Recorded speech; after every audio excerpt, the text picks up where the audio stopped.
need to unmute my computer.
Hi everyone, thank you so much for your patience while we just sorted out the background. But yeah, so thank you and welcome to, I think I can see on the screen about 124 people signed into today's webinar. So my name is Michelle Steele and I'm the Chief First Nations Officer here at the Paul Ramsay Foundation.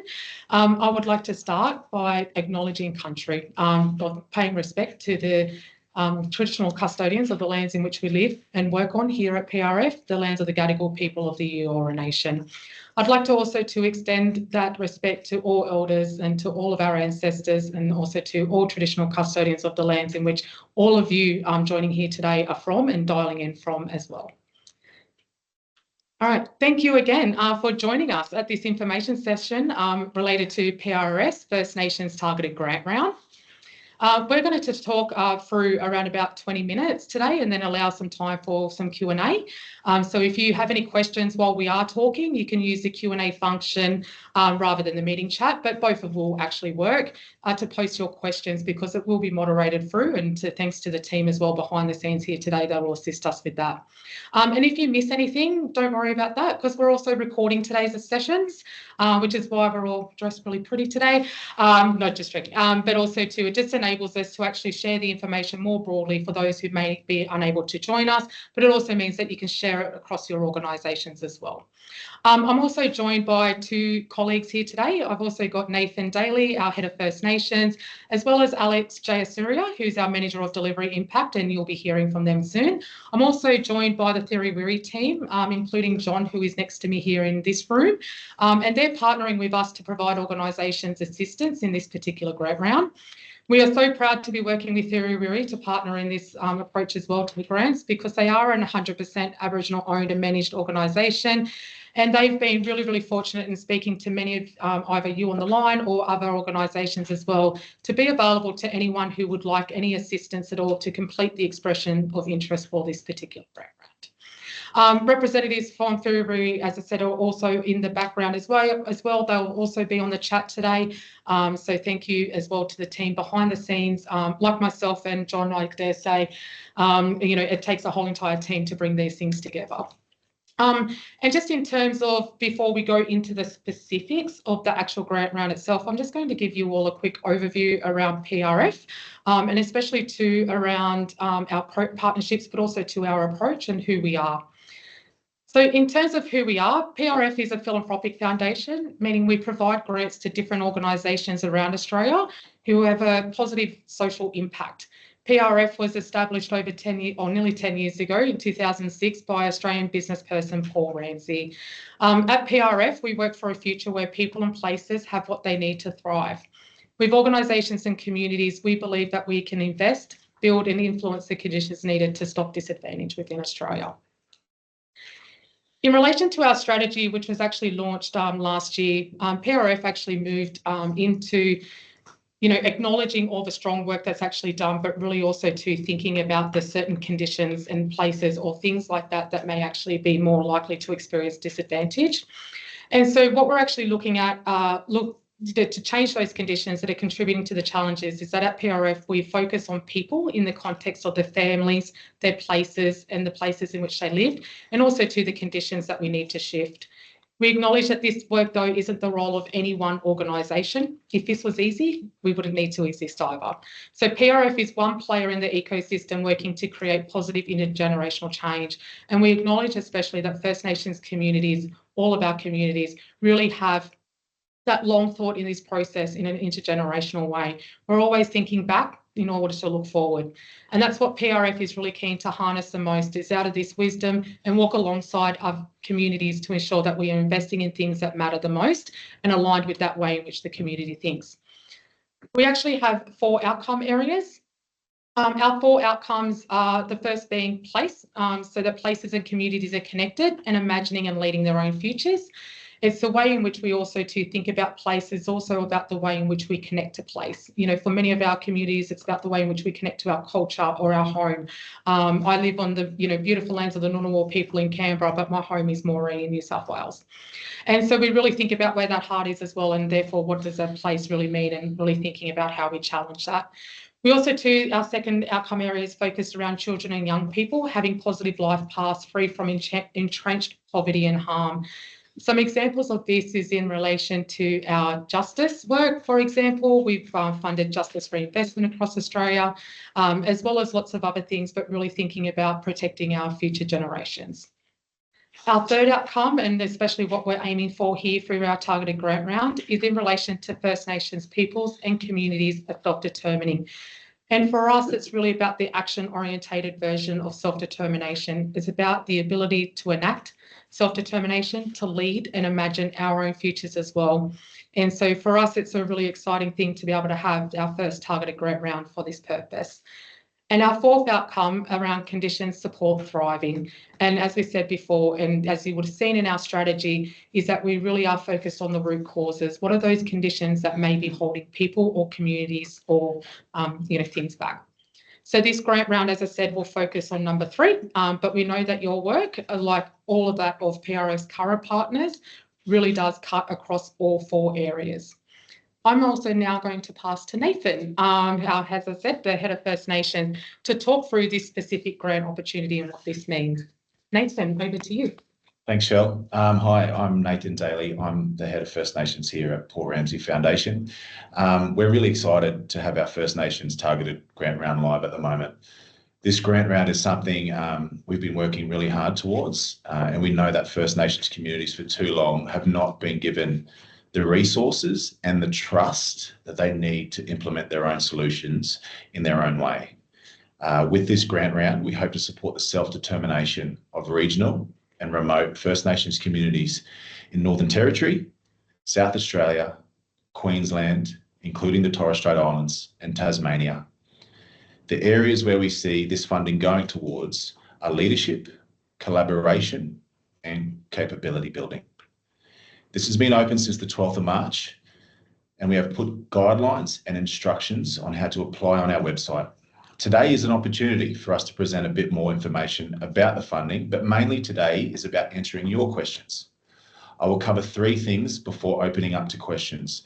Those are our eligibility criteria, what other things we will consider when looking at an application, and most importantly, how to make an application. I'll also invite Thiriwiri to talk about how they're here to help. I also would like to clarify that this advice relates to stage 1 of the applications. We will share more information about stage 2 applications with those that we invite to proceed. So, eligibility. To apply for this open grant round, you first and foremost need to be First Nations led. Your organisations must be registered with the Australian Charities and Non-for-Profits Commission, ACNC, or with Office of the Registrar of Indigenous Corporations, ORIC, as a not-for-profit. When you apply, you must apply for an existing initiative, rather than seeking this funding to start something new or to scope out new work. So anything that is business as usual, but you'd like to use the funding to improve on in order to achieve better outcomes. So maybe your staff requires some training, or you need to undertake some advocacy because you've identified opportunities to influence government or the sector. We know that many times the important work you are doing is not adequately funded, and often you have to go above and beyond to do things to guarantee the success of your programs. So we want those things that you see the need for, but can't find any suitable sources of funding to make it happen. There's a list with a lot of examples for things you can and can't ask for funding for in our grant guidelines. Just to clarify this point, we want to support activity that already exists. So in the application, we will ask you about how this work is already being funded, and then where our funding could go to boost that. At the same time, we are conscious that this funding is for a short period and to supplement existing work. So we've asked that the amount in which you seek is no more than 20% of your current annual revenue. If you have received funding from PRF before, you are not eligible to apply through this grant round, as we are keen to offer this opportunity to organisations who have not previously accessed our funding, or perhaps philanthropy more broadly before. We also have targeted locations for this round. We are focusing on areas where we don't have very many partnerships. These areas, as before I stated, are Tasmania, the Northern Territory, regional and remote Queensland, including Torres Strait Islands, and regional and remote South Australia. We will be using the ABS classifications, and for this purpose, we will drop a link in the meeting chat so you can check your location. Essentially, we are excluding the dark green colour on these maps, the major cities classification, but all of Tasmania, Northern Territory, and the Torres Strait Islands are included. I'll just touch on some other priorities or considerations we will be thinking about when we assess the applications. Obviously, we'd be looking for alignment between the strategy of our organisation and your organisation. A big part of our strategy is First Nations self-determination. We're really keen to see how the funding will be used towards community priorities. Is this work community prioritised and therefore sees real value?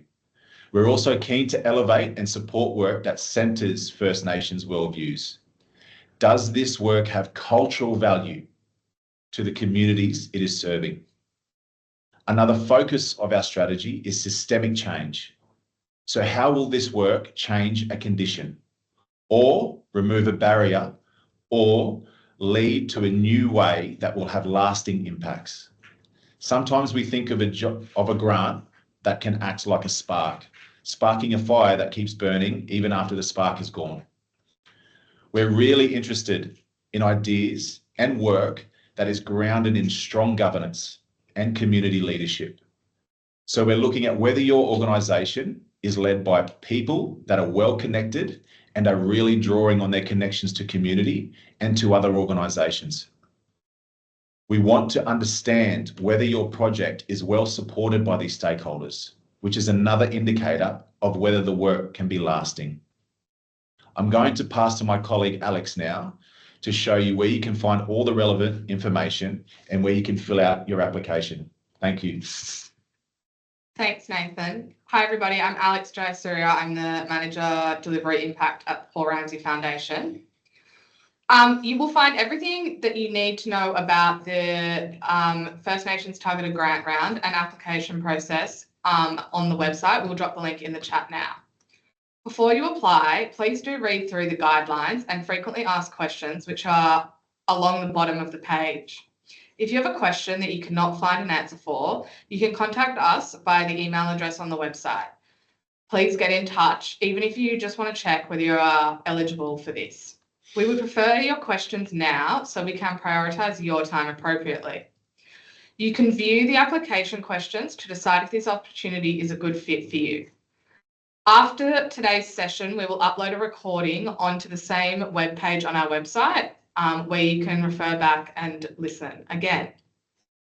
Once you are ready to apply, the first step is to complete the expression of interest, which is a short set of questions, including a quick eligibility checklist. To complete this, you'll be using our system called Giving Data. You will need to create an account with Giving Data in order to access the application. You will also submit your EOI to us in Giving Data. This has been open since the 12th of March, and thank you to those who have submitted early applications. It will be closing at 5 p.m. Australian Eastern Standard Time on the 7th of April. We should be able to advise on the outcome of your expression of interest by mid-May. For those that we identify for further application, we will invite you to prepare a longer application where we will ask more specific questions. After that, we will assess these and let the successful applications know the outcome in mid-August, with the funding flowing from October 2025. Just a notice also about data collection. If your application includes or contains any Indigenous cultural and intellectual property, we do recognise your rights to this, and we will work with you to make sure any material is used appropriately. Speaking more broadly, all the data we collect via your application will be stored with us, and we do have a privacy policy that we can share with you if you'd like to know more. We would never share any of this information outside of PRF without your permission. Please do get in touch with us if you have any questions or concerns about data collection. I'm now going to pass across to John from Thirawiri. Over to you, John. Thank you, Alex. I'd just like to provide some information on how Thirawiri is assisting organisations to apply for funding under the Paul Ramsay First Nations Targeted Grant Round. First of all, it's important for us to, I guess, have you reach out and have a conversation and get to know your organisation. We're definitely going to be helping you to develop up your expression of interest, but we're also looking at issues like, is your organisation eligible to apply, and help you to walk through some of those issues and opportunities. The second thing that I think we'd like to do is, once we have a conversation, is to assist you to look at your best opportunity to apply for the grant. What does your organisation do that's really special, and as Nathan said, adds to the business that you already do, but expands that business to reach even more community members locally? What we can't do, we can't help you write your expression of interest, but we're really keen to have a conversation with you about what your expression of interest is going to look like and assist you in the process for doing that. And it's really important to understand that we're independent and we're providing you with confidential advice. So very much, if you have any questions, there's no such thing as a silly question. Please reach out. Let's have a conversation. We're not going to share any information at that stage. The only thing that we have been doing to assist some of the colleagues that are already out there online today has been to make sure that you are eligible. The eligibility criteria are pretty clear from Paul Ramsay, but sometimes we find every organisation is a bit different. So definitely we're going to help you navigate through that eligibility. If you're not eligible, we'll really let you know, so you're not going to be wasting your time.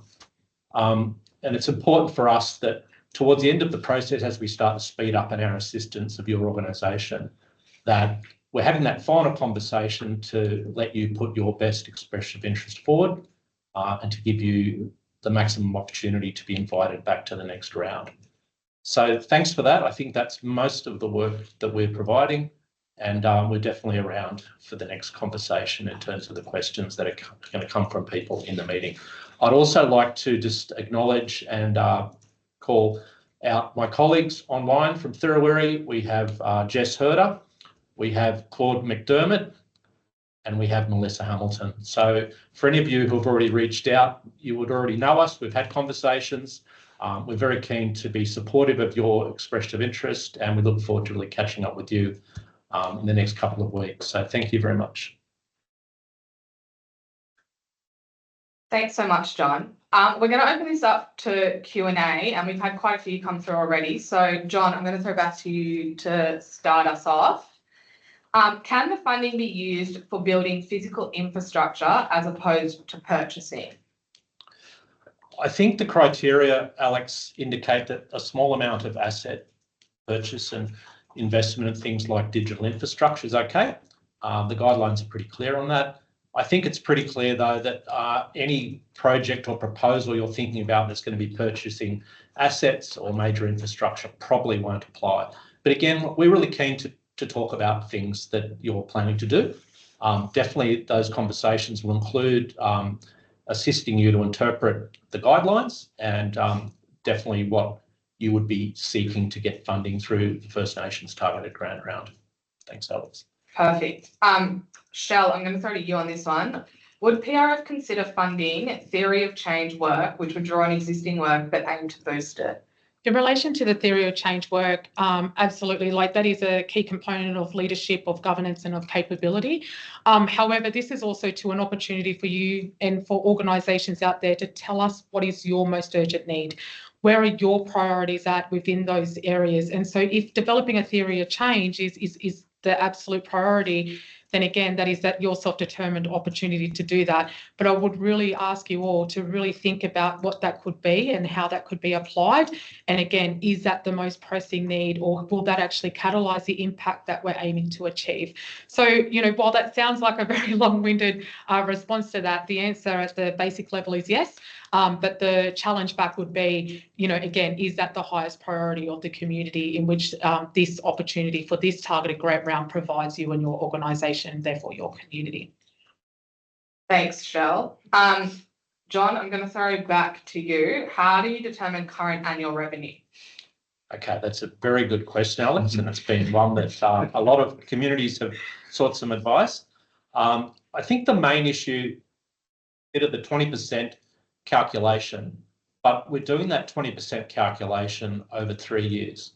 So, for example, if you have an income of $250,000 for 2024, current year, you could apply for $50,000. But under the guidelines, you could apply for $50,000 if you choose to over 2 or 3 years. So the 20% rule, or up to 20% rule, can be calculated over 3 years. So if you're thinking of applying for money over that 3-year period, you'd actually be able to apply for up to $150,000. That's good. Thank you. Thanks for that one. The next question is there a word limit on the 3 main questions? So there is. We've asked for 300 words for each question, and that is just to keep the answers succinct and not to put too much burden on you in completing the EOI at the start. So the next question, I'm going to throw to you, Nathan, is the 20% revenue is restricted for new organisations. Is there any flexibility?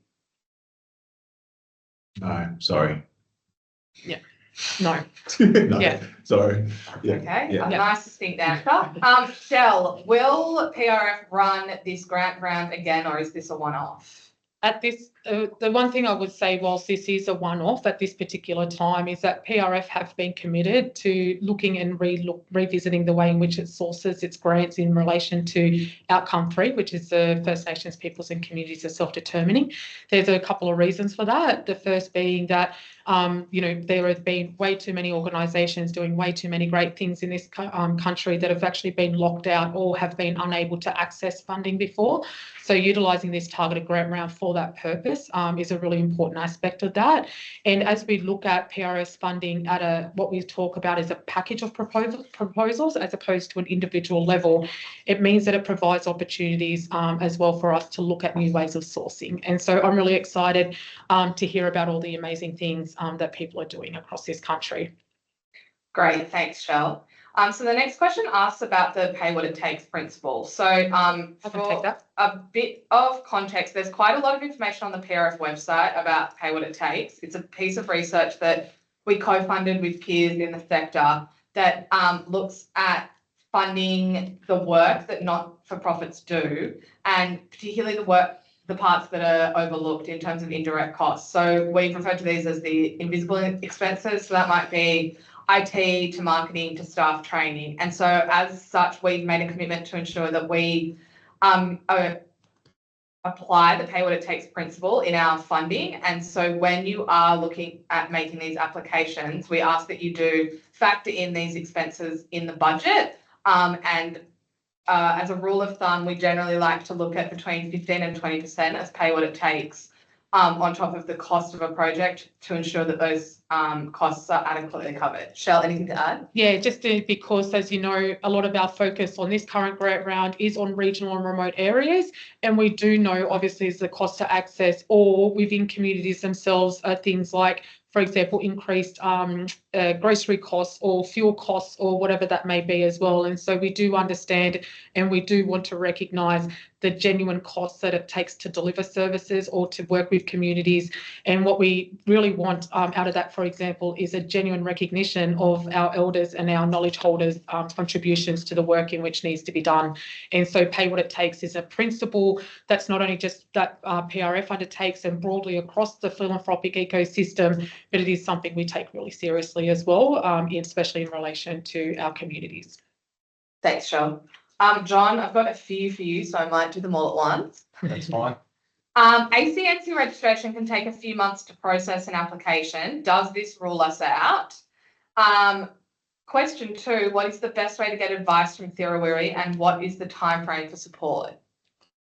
Yeah, so the first question is an interesting one, Alex, and it's a practical one that's already come up. So Paul Ramsay Foundation has an approach that if you are a relatively new organisation and you haven't yet gone through the financial reporting cycle with ACNC or ORIC not-for-profit, that what you can do is provide a financial report from your current financial advisors.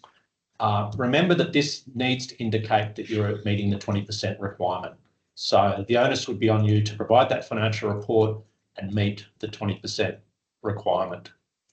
The second question, can you just repeat that, please? What's the best way to get advice? Best way to reach us. And timeframe for support? Yeah. So we're generally trying to reach out to everyone as soon as we possibly can. The best way to reach out for us is the info@thirawiri.org email. We're generally trying to reach out to everyone in the same day. Now, people have been leaving voicemail messages and reaching out in other ways, and look, we'll certainly try to assist. But if you can reach out to info@Thirawiri, sometimes we'll get questions that we'll answer in an email. So it might be, how much money is available, we'll answer that. But for the most part, if you're seeking some advice and some support from us, we'll certainly reach out. I'll generally, or one of the team online, will give you a call, we'll arrange a Teams meeting and we'll start a conversation from there. Great, thank you. Actually, I have one more for you. Will Thirawiri be liaising with PRF about the information that organisations share with you? Good question, Alex. The only time we're really reaching out at this stage with Paul Ramsay about any information is where organisations have some uncertainty about whether they're entitled to the funding. Either it's generally that you've potentially already been funded. Now, those questions we'll always ask you for advice or permission to reach out to Paul Ramsay, but it's generally if you've received funding from another grant round that Paul Ramsay Foundation may have contributed to. So we'll certainly have that conversation first. We're definitely not sharing any information that you share with us about your expression of interest. It's more just assisting you to make sure that you're going to apply for funding that you're eligible for. So yeah, definitely we're very confidential with information that's provided to us. Perfect, thank you. Nathan, I've got a few for you. Firstly, how strict are we when it comes to the regional and remote communities? For example, what if we are based in the Northern Territory but have staff in WA, or what if we're based in Sydney but do the work in the Northern Territory? Yeah, it's where you're doing the work. It's where you're impacting community. Yeah. Perfect. Yeah. Thank you. And then also, can you just go over the band amounts for the 3 categories for funding? Yeah, beautiful. So grant values and timelines, organisations can apply for funding for 1 to 2 from 1 to 3 years. So between 50 and 500,000. We will consider funding in the following 3 categories. So 250,000 to 500,000, 100,000 to 250,000, and 50,000 to 100,000. What I might do is I might get Shell to copy that into the chat so people can, Yeah, absolutely, I can do that. Thank you. Great, thanks, Nathan. Mm-hmm. Actually, I've got one more for you, sorry. What is the financial year's revenue based on? And I'm also looking to John. Yeah, let's look at John. The financial years, sorry, could you repeat the question? So what are the financial year's revenue based on? Yeah. So what Paul Ramsey is relying upon is, I guess, your most recent where you have a financial report from your ACNC or your ORIC not-for-profit financial statements. So I think what we're looking at is that or your most recent financial statement through those two portals. We're looking to get information via a link to that portal so we can just, I guess, verify the funding that you've had. As I said before, though, if you've not recently gone through that and you have a current financial statement, that should also be okay. But again, please remember to meet the 20% funding requirement. Perfect. Thank you, John. Okay, the next question relates back to the 20% revenue. So the question is, why aren't you flexible in funding emergent organisations? Shell, I'm going to throw to you on that one. Yeah, and Nathan is absolutely correct. And the reason why is because we want to catalyse impact. This is not about testing new ideas, and I'm hoping that you really receive that within the grant guidelines. This is an opportunity for those who are already working in these communities, already delivering within those communities, for those communities, by the community themselves, to catalyse the impact within it. Yeah. And so it's not so much that we're not, say, for example, yes, flexible, but like we also want to be able to demonstrate that and also to work with the community and with people doing that. So that's where we really wanted to head, and that's why we're remaining inflexible in that regard. However, if there are opportunities into the future to expand eligibility, we will consider that. But at this current stage and in this current targeted grant round, we will not be.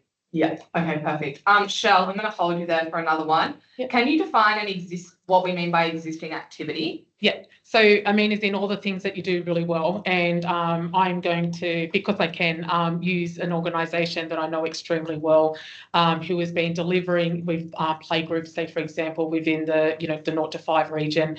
And they wanted to look into going into, say, for example, primary school after hours, care, for example, like homework centres. And that's where we wouldn't. What we want are those organisations that do those things extremely well. So if you are running a play group, what else can we do? And say, for example, drawing in on that theory of change question before, is that the biggest priority, or are you actually seeking funding for something different? But we want to be able to deliver into that. So, for example, if you are running a play group, we love play groups, say, for example, catalyse the impact that we're actually doing within those play groups. Maybe there might be small expansions, but what we wouldn't want to do is completely new activity types, because again, drawing back into the response from the last question, it really is about catalysing current impact. Great, thanks, Shell. Sorry, one second, there's quite a few questions. Nathan, I'm going to throw to you. You've asked for existing community activities. What if we're a national org? Are we eligible? Yeah, it's where you're going to do those. If the work that you're doing are in those regions that we've identified, you can apply for the work in those regions. Yeah.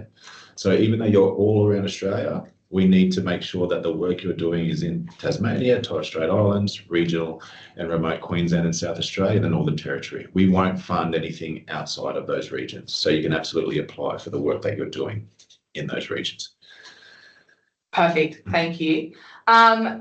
Shell, I've got a question for you. We want to take school kids from Victoria to Darwin to connect with that First Nations heritage. Is that an eligible activity to apply for? Honestly, I'm going to send an application in. Send an application. It's probably it's probably better to apply than not. Yeah. But the one thing I want to be probably a little bit clear on as well, which is, and very similar and drawing on to what Nathan just said in relation to it's about where your activity will be undertaken, is it's because those communities. So what I would be looking at is if you're based in Victoria and therefore that's where the money associated with the funding is going to be kept, even though your activity will be done in the Northern Territory, then I would probably say no. But if it's to actually recognise the elders within the Northern Territory, the community and the impact on the community, and therefore like a more of a 50-50 type funding arrangement and the expenses, then that would be more something that PRF would consider as a yes. So what I would really push back into as well, which is for too long, our community organisations on the ground are actually receiving, say for example, funds, but the funds themselves are actually kept by executives or other directors that are in capital cities. And so we really want to target where the money goes into. So for that purpose as well, I would draw into Nathan's, because Nathan was absolutely right, but just add that for context. So I hope that might give you a little bit of a steer in relation to it's where that activity will be done, but also too, we'd be looking at who's getting payment for that activity. Mm-hmm. Okay, I've got another one for you, Shell. I'm going to combine two questions. So one is, can funding be used to assist emerging organisations to strengthen their capacity and capability to deliver services already provided in a small community? And to tap onto that, another angle is, can you apply as a consortium? Yes and yes. Yes and yes, but your consortium should be led by one. So say, for example, we couldn't fund five, for example, would only want to be able to enter into one. So whilst you would be able to apply as a consortium, we would need a lead organisation as well. And again, we will consider who in the consortium you will be working with. And so, for example, I also seen one there, Ali, if I could, about auspicing arrangement. And so if you're already currently auspiced by an Aboriginal corporation to transition to become its own Aboriginal-led or Indigenous First Nations-led organisation, then again, that would also be eligible. So, yeah. Great. John, I'm going to go back to you. What if the activity is funded by somebody else and that funding is about to cease? Is it eligible as an existing activity? Look, I think the way the guidelines cover that one, Alex, that Paul Ramsay is not looking to fund projects to continue existing BAU work. So it's not a cost shifting issue. And I think that's quite important because a lot of organisations have talked about fantastic work that they're doing, but they've also flagged to us, again confidentially, that the money's running out. So what we're really looking to do is allow you to structure your application in a very honest way, that you're extending and increasing and focusing your work on community, you're breaking down barriers, and you're making sure that you're going to be continuing to deliver the work that you do on the ground, but in a very innovative, community-centred, culturally strong way. Okay, perfect. That's super helpful. I might stick with you, John, because a few others have come through. Could this funding support a community master planning process, including cultural mapping and infrastructure designs, and be seen as an existing initiative? Look, I think it could, and again, I think this is where it's quite hard to pick what may be highly supported or less supported. So I think if it's a brand new exercise, I think as Michelle mentioned before, there might be a bit of hesitancy on behalf of Paul Ramsay, perhaps. But if it's something that's extending, expanding, improving what you already do, a planning process could meet the requirements. So again, part of our support, we're really working with you to ensure that what you're proposing extends, expands, improves the deadly work you're doing with your local community. And it's often hard to call that one out. I think part of the conversation is to help your organisation sharpen your expression of interest to be the best possible application to Paul Ramsay. Great, thank you. And the last one while I've got you, is in-kind support part of annual revenue calculations? I think, Paul Ramsay, you're taking a very flexible approach to income. Income is income. I think whether that's revenue, grants, other funding that you have, basically your income and the money you have is the money that your organisation is able to use. That'll be indicated in your ACNC or ORIC not-for-profit financial reporting. Yeah, great, thank you. Shell, I'm going to throw to you. Is there a quota for our funding spread geographically, and will we be looking across a range of sectors? Across a range of sectors. Well, actually, the thing is we don't know what we don't know. And so in terms of like a range of sectors, I could say yes, because we will be looking at that as well. And sorry, the first part of that question. Oh, sorry, quotas. No, we do not have a quota and we do not have set targets for each jurisdiction or location. We do know though that at the moment, any funding into there will actually enhance PRS funding and footprint. And so therefore we know that, you know, yeah, so no, we're not after particular locations outside those broader geographic areas, and we don't have a prioritisation process at this particular stage for that purpose. Perfect, thanks, Shell. I'm just going to flag, there's been quite a few questions coming in about pay what it takes and also stage 2. So in terms of pay what it takes, I definitely recommend having a look on the PRF, doing a search for pay what it takes, and you'll find the resources. But just to clarify, travel is not included in pay what it takes, but you can include travel in the overall budget for the program, because obviously, and especially thinking of the fact that we want to work with regional and remote communities, that is a factor. Getting around, being able to get people into community or take people out of community, you need to travel. So that can be included in the budget amount that is put forward, but it's not part of pay what it takes. That's a separate component.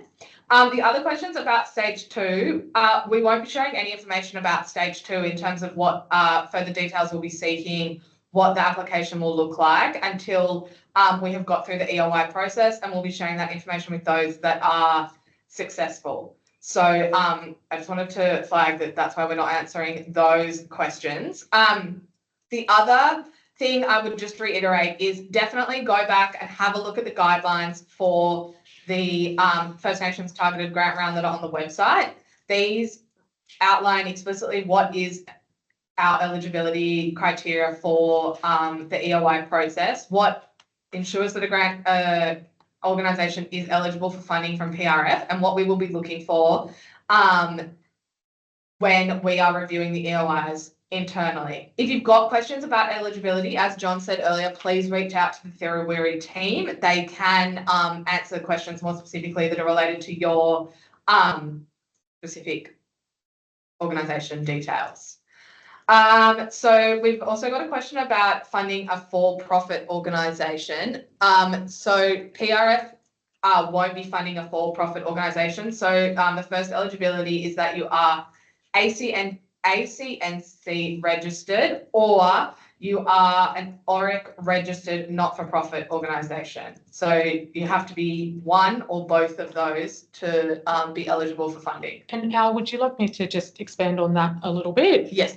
So just there's actually a reason for that as well, which is those two organisation registration types are actually best placed to ensure alignment to PRS charitable purpose with minimal administrative impact. And so the confirmation of ACNC registration, for example, provides PRF the due diligence assurance that the entity itself has a charitable purpose and operates as not-for-profit. Within the ORIC, there's because there's public available information, including its constitution, say, for example, means that we can also ensure that it operates for not-for-profit, and that its income and assets especially are applied solely for the objects of the purpose. So it actually is really important that that's why we've actually outlined that ACNC or ORIC registered organisations for this purpose at this time. Okay, that's super helpful, Shell. And while I've got you there, sorry, I did have a question. Oh yeah, can you apply as a consortium with a non-Indigenous organisation? The answer is no. As I said, so the PRF last year, when we moved to a strategy, we're also very clear through the strategy process as well that PRF had a prioritisation process. The prioritisation for where it is for Indigenous benefit, one of two things. You are either First Nations led or you are an Aboriginal and Torres Strait Islander community controlled organisation, so an ACO. If not one of those two things, then it could be a partnership or a transfer to Indigenous led. But unfortunately, those two areas at the moment are not the priority for this targeted grant round. And that's also to why we've actually named it a targeted grant round, because it is targeted at a very strong eligibility criteria with a specific purpose in mind. more funding to First Nations-led organisations within this country, within those regions, sorry, and also too that we're targeting areas where PRF does not have a strong, area and history of investment. Perfect. Thank you very much. That's super clear. We've also got a few more questions coming in about being a new not-for-profit currently getting ACNC registration. So if you are an ORIC registered not-for-profit, but you do not have ACNC registration, you can apply for this open grant round and you are eligible to receive funding from the Paul Ramsay Foundation. If you are not an ORIC registered not-for-profit and you do not have ACNC registration, you are not eligible to apply. If you are in the process of getting ACNC registration and you are a First Nations-led organisation and that's in the process and it might come through, I would say you can apply, but you will not be eligible until the ACNC funding registration has been confirmed. John, I'm going to throw back to you with another annual income calculation question. Is annual income calculated proportionally, e.g. government versus commercial income? Are they seen as different incomes? I think the answer to that, Alex, is I don't think they'd be seen as different. I think the main thing to consider is that the funding you're seeking within that 20% envelope is consistent with the business that you're doing. So, for example, in any project, if you're looking to do it over 2 or 3 years, you might start off small, grow big in the second year and tail off in the third year. So I think it's important, and again, this is one of the conversations we're having every day with organisations, is to help them think about whether they are eligible against the 20% rule, but also towards the end, we're assisting organisations put their expression of interest in. We'll be assisting organisations to think about the sort of funding they would need that's consistent with the application guidelines, but it's also going to support the really fantastic work you do. So I think Paul Ramsay would be looking at that to be able to justify that the funding you're seeking will really help you do that work that Michelle talked about before. Perfect. Thank you, John. We've just had a question about how much people can apply for. So just to clarify, it's the total grant amount you can apply for is up to $500,000 in total. So that is the total quantum that can be applied for. And so it's not 500,000 a year for 3 years. The total quantum is 500. So when you are doing your application and it asks for the amount that you want to apply for, that is the total across the total period that you are putting down the application for. There is a question here about eligibility of if you have received funding from previous PRF open grant rounds, if you're eligible. You are not eligible for funding. As Nathan and Shell have outlined, we are seeking funding for, we are seeking to fund new organisations that PRF has not previously provided funding to. So, Shell, I've got one question for you here. What should an organisation do if they have an application in for funding elsewhere and they're currently waiting on the outcome, but they're not going to get the outcome before our EOI closes? Apply. Apply, because there might actually be a specific reason of why that outcome is not yet known. And so, yeah, I would just suggest you apply and don't withhold from that. Now, it might come down to funding and to requirements, but as we said, you know, we can work with that. And it just might be worthwhile just to note that within the application itself is to just to include that information.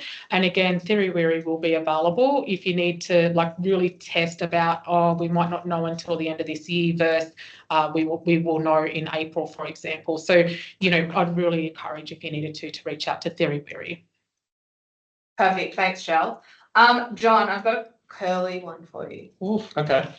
What if an ACO has a business arm which is trust focused on achieving social return? Would this arrangement impact our eligibility for applying for funding, as this is where our revenue sits? So that's a very interesting question, Alex, and it's been one that's come up a couple of times, is where organisations are deliberately structuring their organisation to have business, not-for-profit, community-based organisations within the one envelope, if you like.